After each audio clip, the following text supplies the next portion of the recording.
and I have a lot of concerns for the economy in general. I don't think we're out of this. What I will say is, I think what is getting finally some attention, I'm also, from a long-term standpoint, the debt is a tremendous issue, and I think it is a huge burden, and it needs to be addressed and addressed in a substantive way sooner rather than later. I think the long-term problem for me is the debt, and it's not.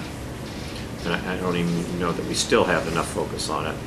In the near term, I think I'm not one that, like some think that we're moving forward, and the 4% growth, 3.4% growth was really, you're going to see it be 4.5, 4.4, something like that, and that we're moving forward no matter what. I think we're in a much more precarious shape, and how we address the debt and the dialogue and discourse between it can have more of a near-term shock implication on the economy than what maybe I perceive some others do, and therefore I'm concerned. So how do you reconcile, on one hand, your enthusiasm for your prospects globally and even domestically as a company, and what you just described as grim near-term outlook on the U.S. economy? Are they compatible? They seem irreconcilable. No, first of all, whether it's today, 3 months from now, or a year from now, we will get this solved. So the question is, how big of a pothole do we have to steer ourselves through?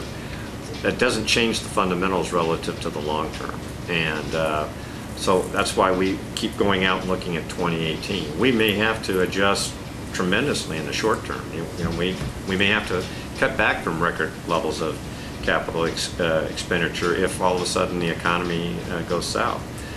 But that doesn't change the fundamentals as it relates to the longer term side of the business. And we try to, we've got that stake out there. We know what we need to do to hit these 2018, and we're going to keep one eye on that.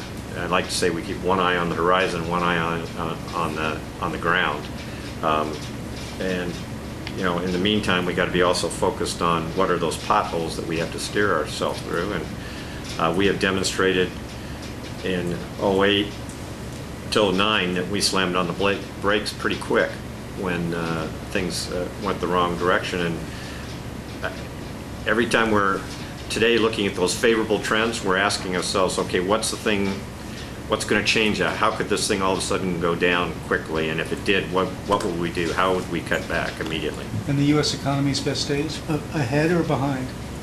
Well, I'm an optimist in that sense. I think there will be a point when its best days are definitely ahead. I don't know that it's in the next 6 to 9 months, but I do think, without a doubt, the best days are still ahead. The biggest concern I get into is the uncertainty and the rhetoric. And I think sometimes people in Washington lose sight of how much the rest of us go into paralysis when you don't know what's going to happen, or both sides start so far apart, and so you end up saying, oh my goodness, it could be it could be this bad or whatever, and so you end up creating these doomsday scenarios of what you're going to do in the event they do this. And whether it's financial regulations, whether it's healthcare, whether it's the issues around the debt, whether it's issues around taxation, whether it's investment tax credits, whether it's EPA, I mean, all of those issues, there's a whole set of issues that and impacts they have on every one of us. And I mean, most of them are not good. Yeah, we actually, I was in DC last Friday at the Peterson Institute, and it was a Russian-U.S. day focusing on WTO ascension by Russia and permanent normal trade relations from the U.S. And I also had the opportunity to, a few weeks ago, be with Vice President Biden when he went over and met with Putin and others in Moscow. And Deere is a strong proponent of wanting Russia to, wanting the U.S. to have permanent normal trade relations and have Russia enter the WTO. And our reasons are very simple. That, you know, if Russia enters the WTO, then we have a foundation on which everybody has to build upon. You know, and if you have an issue like this issue on import duties, you've got the rules of the WTO that you then have an opportunity to have the dialogue on what is it, you know, that is quote unquote unfair, and how do we mitigate it.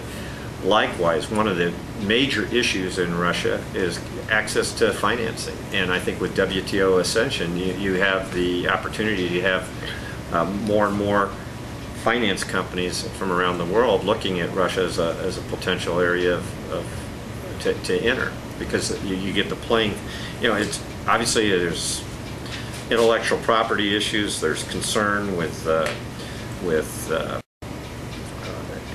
all kinds of risk, fraud, everything else, corruption, but you know, you're much better off, in our opinion, having them in the game, having to play by the rules, and then when you see the rules aren't being followed, having a forum to say, let's address those, then, you know, just not even letting them in the game and then complaining about it. I can tell you that as a member of the business community, from a Deere's perspective, we think it would be in the best interest of the country, it would be in the best interest of creating a more stable environment, and for those of us that have assets in Russia, it would enable us to feel much better about those assets if we had Russia in the WTO.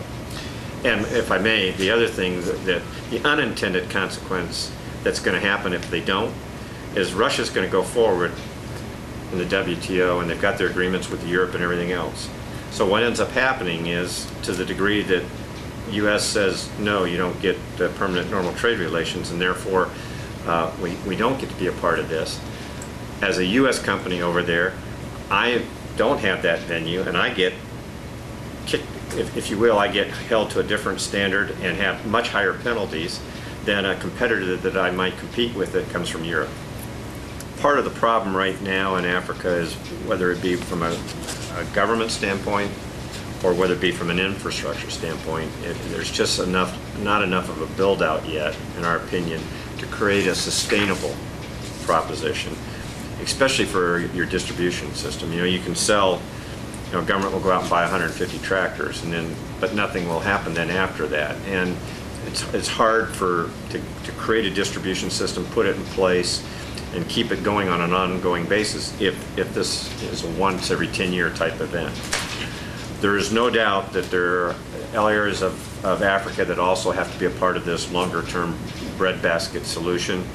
I would not be surprised. We do 4-year planning cycles, so this 2018 is 2 4-year planning periods. It would not surprise me if in the second planning period, when let's say we're in 2014 and we're now finishing the 2015 to 18 and adding the 2019 on one, you probably will see a focus on Africa at that time. I don't think we're 40 years out. I think we're more in the 10-year out period.